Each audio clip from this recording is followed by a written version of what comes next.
Hello, everyone, and welcome to The No Show. I'll be your host, Nathan Orenstein, and today I'm going to be doing an unscripted, unedited movie review ramble thing for Scream 7. So, Scream 7, if you're unaware, has had a very turbulent lead up to production. It lost its directors, so the two directors that made 5 and 6, they dropped out of the project.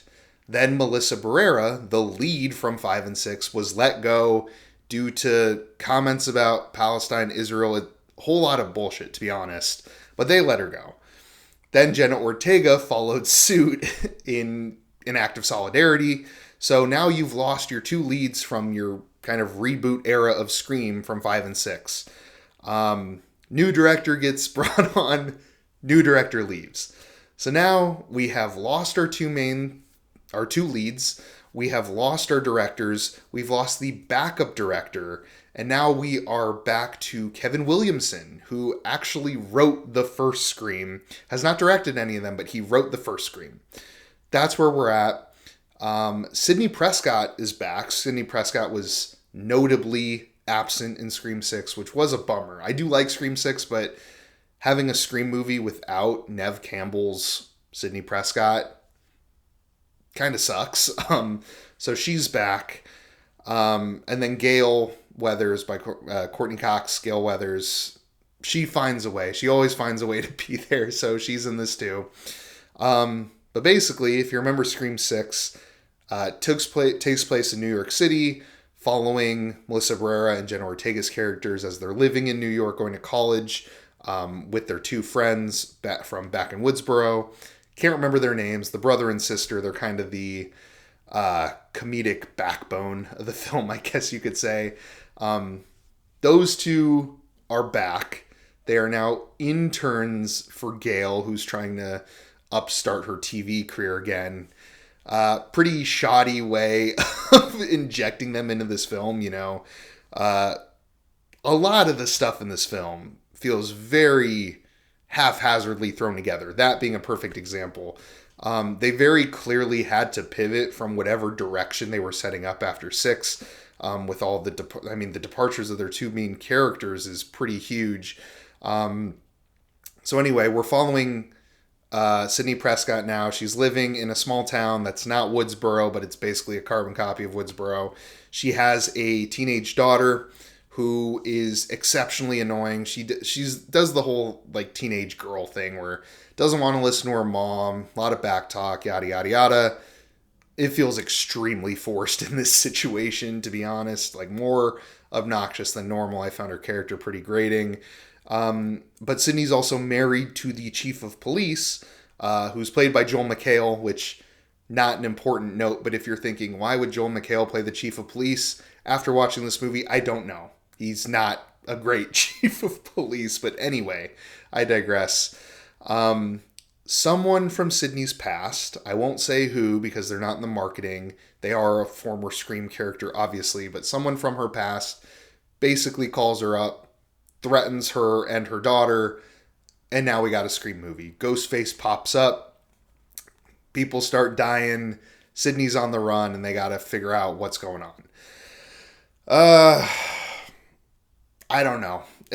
Everything about this movie, all the plots and kind of the different branches of it feel so haphazardly thrown together. So the first one is basically Gale and Sydney kind of go off on their own to investigate this person coming back seemingly out of nowhere. It's kind of a detective procedural kind of vibe. And it's okay. It's like interesting to have this mystery, but it's not very fleshed out. And then the other side of the story is the brother and sister from 5 and 6. They're kind of hanging out with Sydney's daughter and her high school friends and boyfriend to kind of suss out who could be the killer. First of all, Sydney's daughter's boyfriend is basically a clone of Billy Loomis, which is really weird. I don't know if the director had him act like Billy Loomis, if he's doing this on his own merit, or if he just is Billy Loomis pretty much, but it felt really forced and awkward and like a clear nostalgia bait, if anything. We already got the nostalgia bait thing going on with this character coming back. And clearly you're trying to win back those older fans because you just basically killed off your reboot by getting rid of the two main characters. But it feels awkward. I don't like it. The rest of the high school kids are so cardboard cutout, forgettable. Couldn't tell you anything about these kids. Like, I know Scream isn't known for its side characters by any means, but this is a new low in that department. And if and when some of them start to die, I don't care. I really don't. But these two side things are going on. They're not really connected at all. And what'll happen is we'll focus for a stretch of time on one of the stories, and then some plot development happens. Then we'll switch back to the other story and some plot development happens. And then when we switch back, it's almost like the stuff from that development like hardly happened. It's like so many start and stop plots going on that don't really kind of come together. Like, obviously in the end, it sort of kind of comes together, but it felt like they were throwing things at the wall and then finally had to come to some sort of conclusion. The biggest thing, though, apart from how shoddy this whole plot is just this doesn't feel like a Scream movie. The personality is gone. You know, Scream is known for its kind of poking fun at the slasher genre and other horror films while still very clearly being a slasher film. Usually they're pretty well executed. I think Scream has a pretty good track record. But all that fun, that meta commentary, it's absent here. You know, that's what makes Scream Scream. This is a very self-serious slasher. Like the brother and sister from 5 and 6 being back, they do provide a little bit of comic relief, and I am glad they're here. I like those characters a lot, but it almost feels out of place in this film for how self-serious it is. And so you're left with pretty much a generic slasher film with characters from Scream that ultimately is just not written well, regardless of if it's a Scream movie or otherwise. The kills themselves, I will say one of the highlights of this movie is the kills are pretty gruesome. A new bar is set for the Scream franchise on how gruesome these kills are. Usually in these films, it's like stab with the big knife. That's kind of it. This one, it definitely gets more gruesome than that, which is exciting. I don't know how memorable these kills will be when all is said and done, but I at least enjoyed that.